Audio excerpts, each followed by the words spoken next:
글을 쓰는 사람은 자기가 글 쓴 것을 통해서 말하고 싶어하는 무언가가 있습니다. 그러니까 아무 생각 없이 글을 쓰는 사람은 없다라는 말입니다. 그렇다면 이 성경을 쓴 사람은 성경을 읽는 사람에게 무엇을 말하고 싶은 걸까요?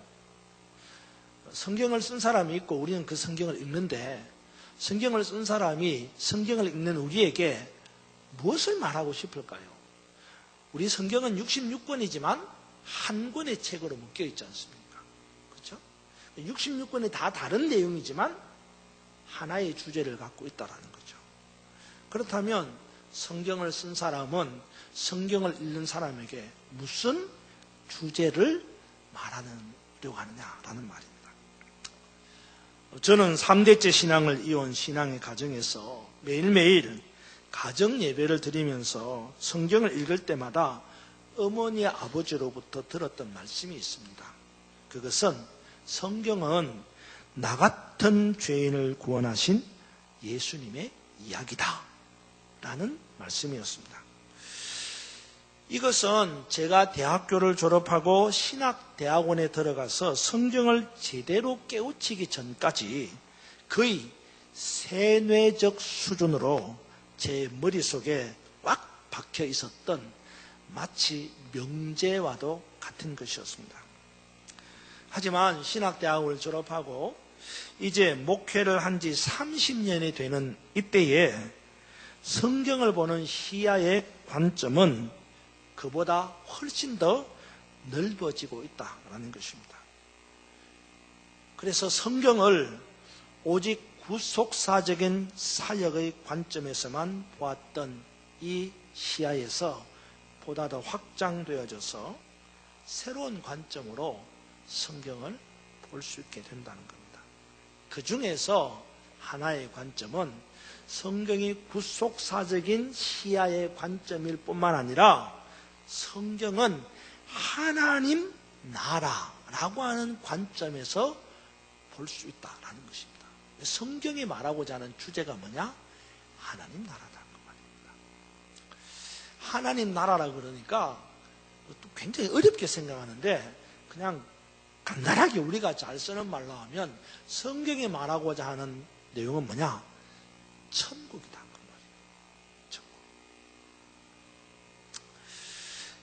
그리고 그 중에서도 성경 66권 중에서도 창세기라고 하는 이 성경을 기록한 모세는 그 창세기를 읽는 우리에게 뭘 말하고자 하냐면 하나님의 나라 백성에 대한 이야기를 하고자 한다라는 것입니다.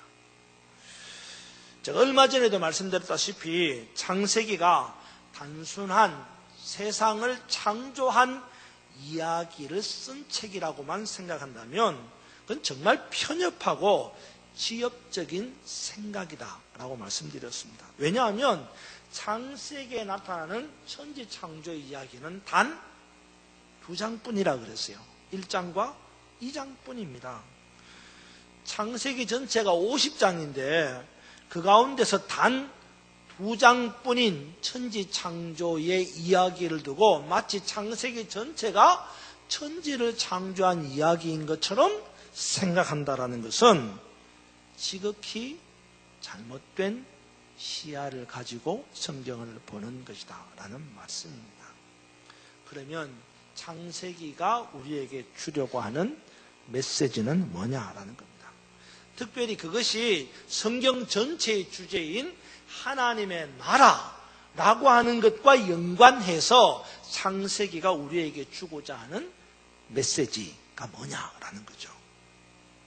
바로 하나님의 나라와 창세기는 그 나라의 백성에 대한 이야기다라는 거죠. 그래서 하나님의 나라의 백성은 어떻게 만들어지는가에 대하여서 창세기는 우리에게 말하고 있다라는 거예요. 특별히 우리가 읽은 이 창세기 42장 오늘 이 본문의 내용도 여전히 하나님 나라의 백성은 어떻게 만들어지는가를 보여주고 있다라는 것입니다. 그래서 오늘 우리가 읽은 내용도 하나님 나라 백성은 어떻게 만들어지는가를 찾아보는 거예요. 우리가 기독교 신앙을 가진 이유가 딱 한 가지입니다. 바로 기독교 신앙을 가진 사람들은 하나님 나라 백성, 천국 백성이 되기 위함이에요. 물론 이 땅에서도 잘 되는 것, 그것이 우리가 신앙생활하는 이유 가운데 한 가지일 수는 있습니다.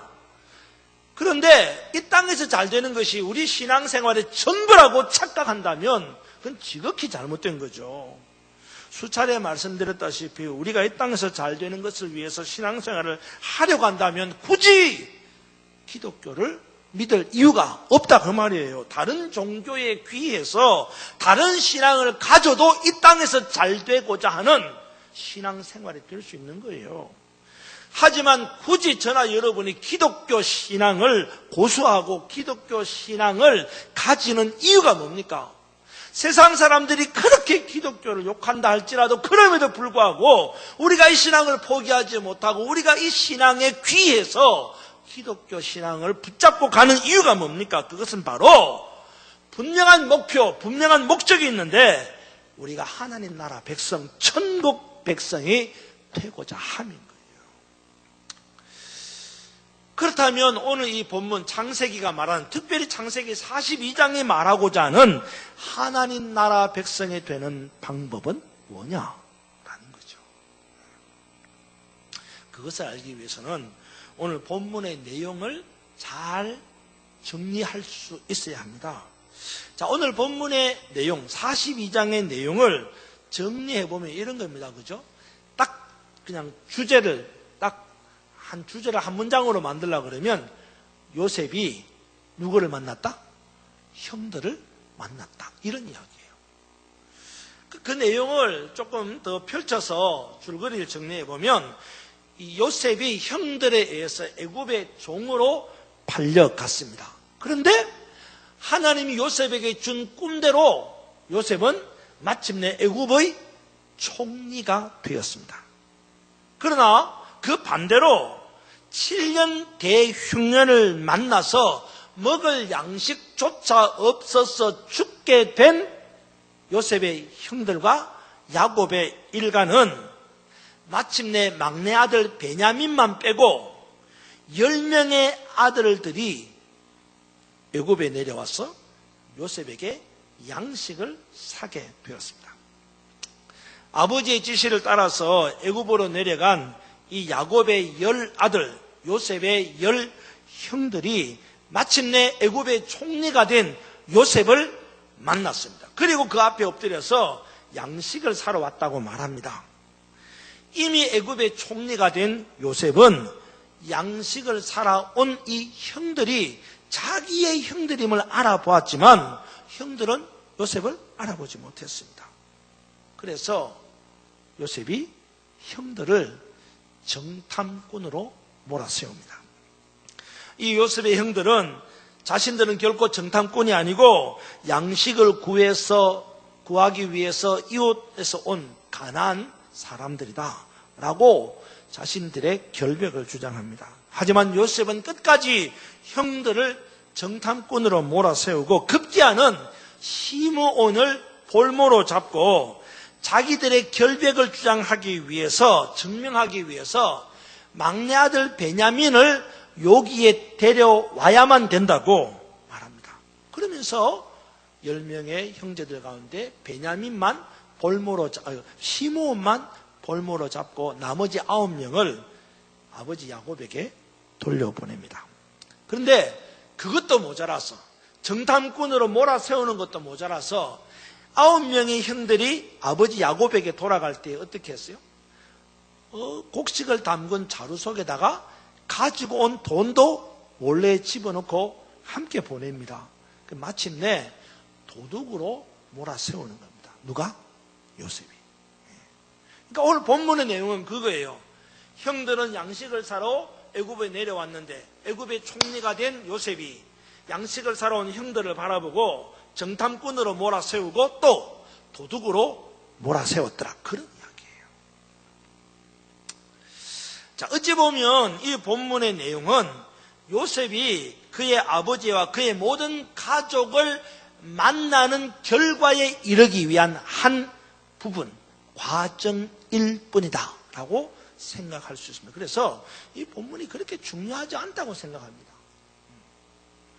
사실 요셉 이야기의 전말을 보면 애굽의 총리가 된 요셉의 기근을 만나서 죽게 된 그의 아버지와 그의 형들과 그의 가족들을 애굽에 데리고 와서 평안히 살게 했다라고 하는 이 줄거리, 이 이야기만 놓고 볼 때는 오늘 이 본문은 그 결과에 이르기 위한 하나의 과정일 뿐이라는 거죠. 별로 중요하지 않습니다. 어떻게 했든지 간에 결과는 뭐예요? 총리가 된 요셉이 죽게 된 아버지와 그의 가족들을 데리고 와서 잘 살았더라. 그런 이야기예요. 하지만 오늘 본문은 하나님의 나라의 백성은 어떻게 만들어지는가라고 하는 창세기 전체의 주제를 놓고 볼 때는 정말 중요한 핵심에 담겨있는 내용이에요.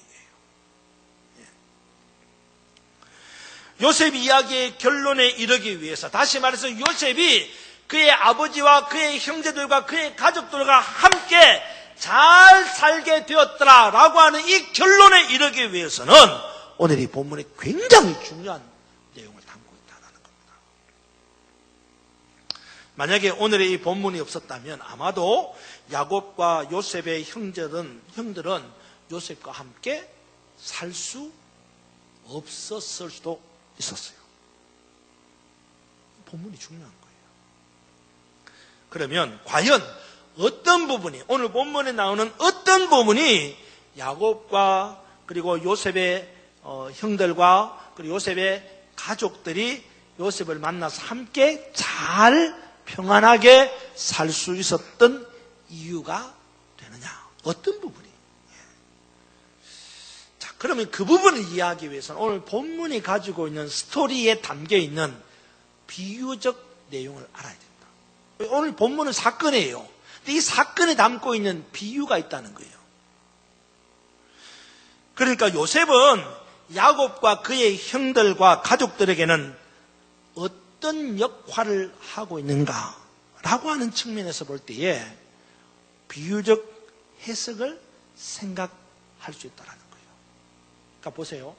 요셉이 야곱과 그의 가족과 그의 형들에게 어떤 역할을 하죠, 지금? 죽게 된 야곱과 아버지와 죽게 된 형들과 죽게 된 가족, 기근으로 인하여 그런 아버지와 형들과 가족을 어떻게 해요? 살리는 역할을 하잖아요. 그걸 우리가 기독교에서 쓰는 용어가 뭐예요? 구원하는 역할을 하잖아요. 그죠? 그러니까 요셉은 어떤 사람이에요? 구원자예요. 구원자를 잘 쓰는 헬라적 표현으로 뭐라 그래요? 그리스도. 그러니까 요셉은 비유적 표현에 하면 그리스도다 그 말이에요. 구원자다 그 말이에요. 7년 대흉년이라는 기근으로 인하여 죽게 된 야곱과 그의 가족들은 이제 구원자인 요셉을 만나서 평안하게 살 수 있게 되었다 그 말입니다. 그런 의미에서 볼 때 요셉은 요셉과 그의 가족에게 있어서 구원자 그리스도라는 말입니다. 그리고 실제로 야곱과 그의 가족들은 요셉을 만났어 요셉과 함께 살면서 요셉을 통하여 기근을 면하고 죽음을 면하게 되어 구원을 받게 됐다. 요셉은 구원자입니다. 그리스도예요. 이것은 마치 우리에게 있어서 누구와도 같은 거예요? 예수님과도 같은 거예요. 그러니까 요셉이라는 인물은 이 세상에서 기근을 만난 우리를 구원하시는 예수님과 같은 비유적 위치에 있다 그 말이에요. 이런 비유적 측면에서 볼 때에 오늘 본문은 야곱과 그의 가족들이 요셉과 함께 평안히 살기 위해서 아주 중요한 아주 중요한 하나의 과정을 밟았다는 거예요.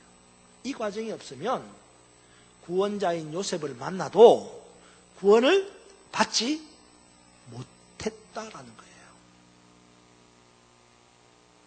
오늘 본문 가운데 한 부분은 이 중요한 주권을 우리에게 제시하고 있습니다. 그게 뭘까요?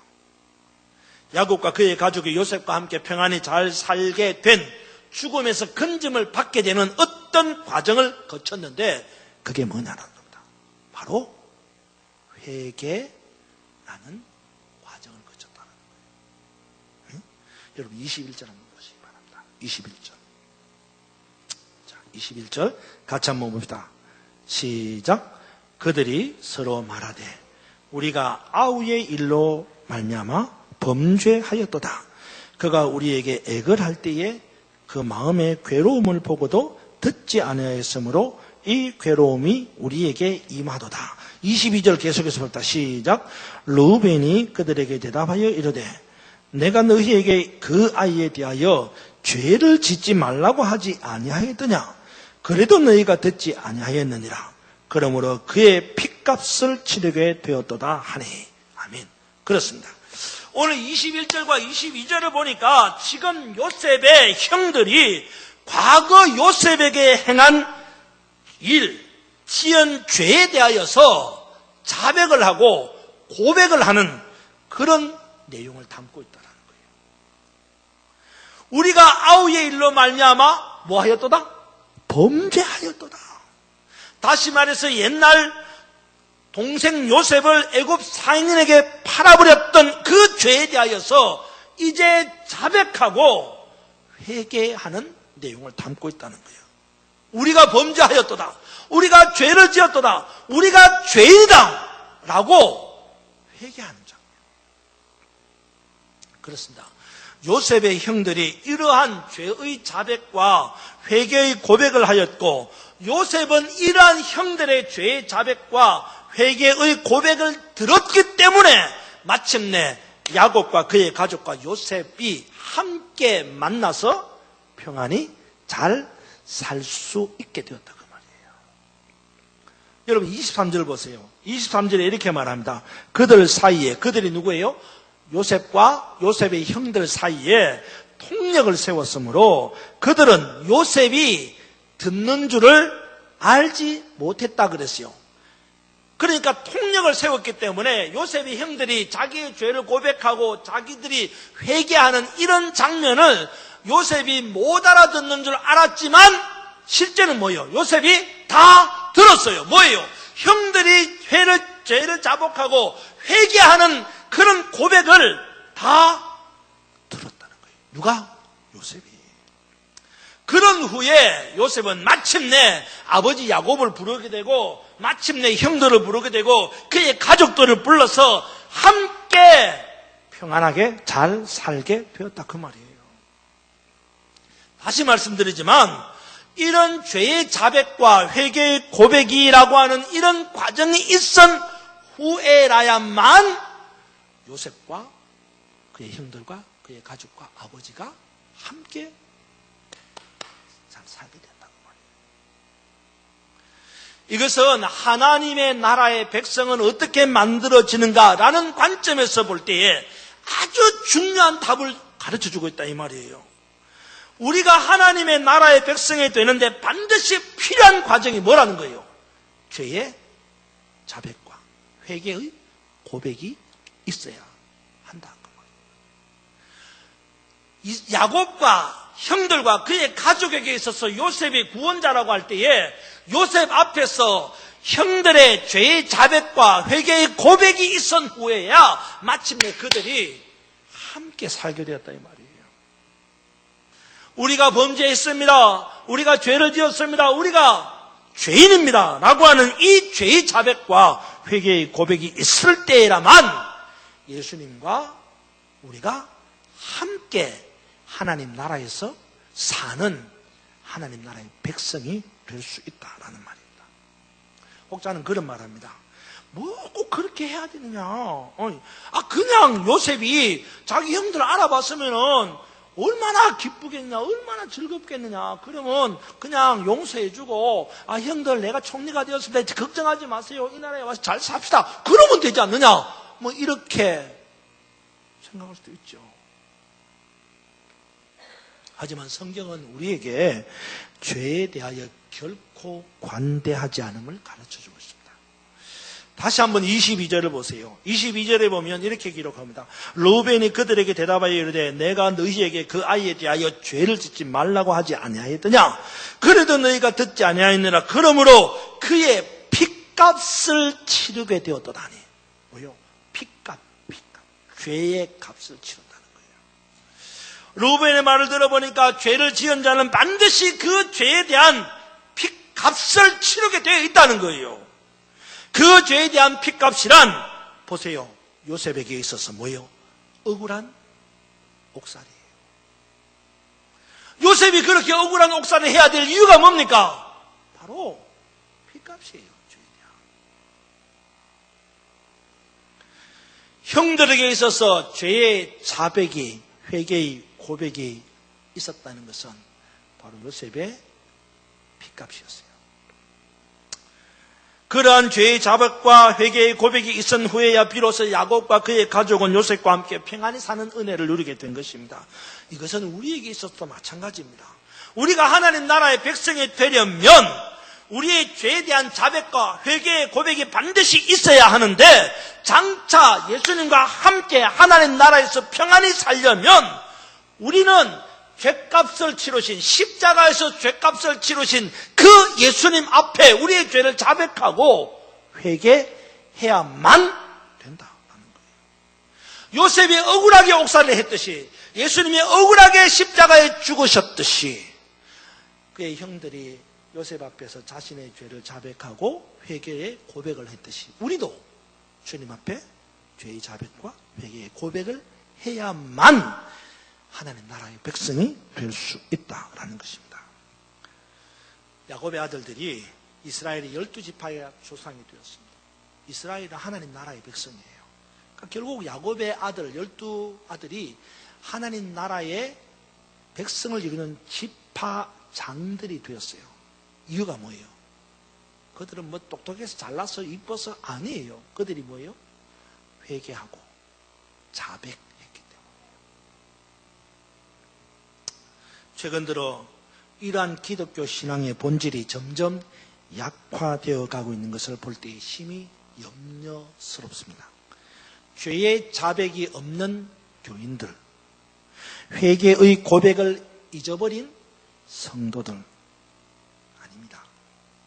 우리는 주님 앞에서 끊임없이 죄의 자백을 하고 회개의 고백을 해야만 합니다.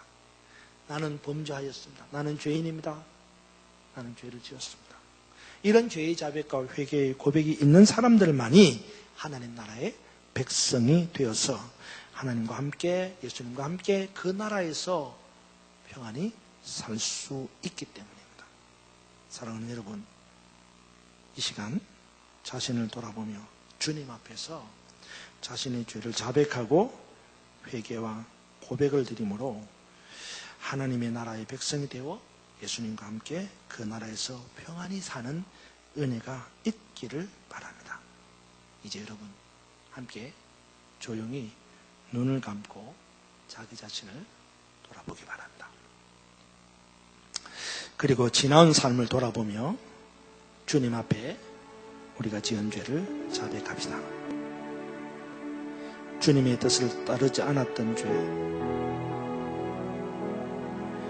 주님의 영광을 가리운 죄, 스스로 그리스도인이라고 하면서도 말과 행동으로는 세상 사람들처럼 살았던 죄. 주님은 우리의 모든 죄를 우리의 심장과 폐부를 꿰뚫어 보시듯이 다 알고 계십니다. 이제 조용히 눈을 감고 주님 앞에 우리의 죄를 자백하고 회개의 고백을 할 수 있기를 바랍니다. 이 시간 함께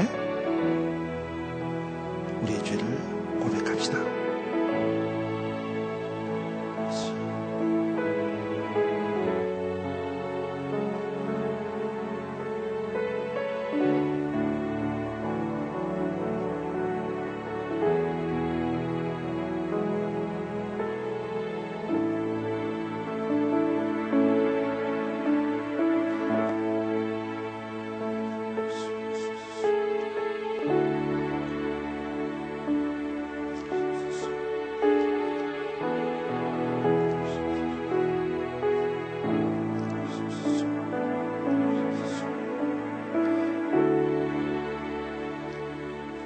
우리가 우리의 죄를 자백하지 아니하면 결코 하나님 나라의 백성이 될 수 없음을 알아야 합니다. 이 시간 다시 한번 자신을 돌아보며 하나님과 나만이 아는 죄를 고백합시다. 주님, 나는 죄인입니다. 내 안에 있는 온갖 악하고 더럽고 추한 것들을 주님 앞에 내려놓고 예수의 피로 씻음받기를 원합니다. 하나님 나라의 백성 되기를 원합니다. 기도합시다.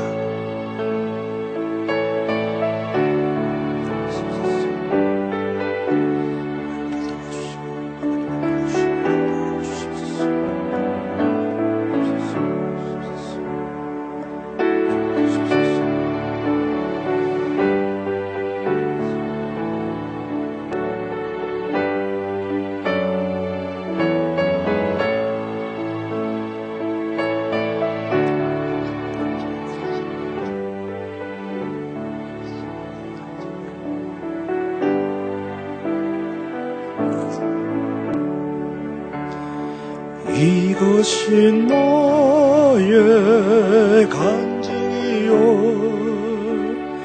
이것이 나의 찬송일세. 나 사는 동안 끊임없이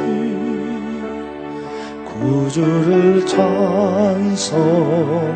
함께 부릅시다. 이것이 나의 감. 눈을 감은 채 이것이 나의 간증이요, 이것이 나의 찬송일세. 나 사는 동안 끊임없이 구주를 찬송하리로. 예수를 나의 구주 삼고 성령과 피로써 거듭나리. 이 세상에서 내 영혼이 하늘의 영광 누리도다. 이것이 나의 간증이요, 이것이 나의 찬송일세. 나 사는 동안 끊임없이 구주를 찬송하리로다.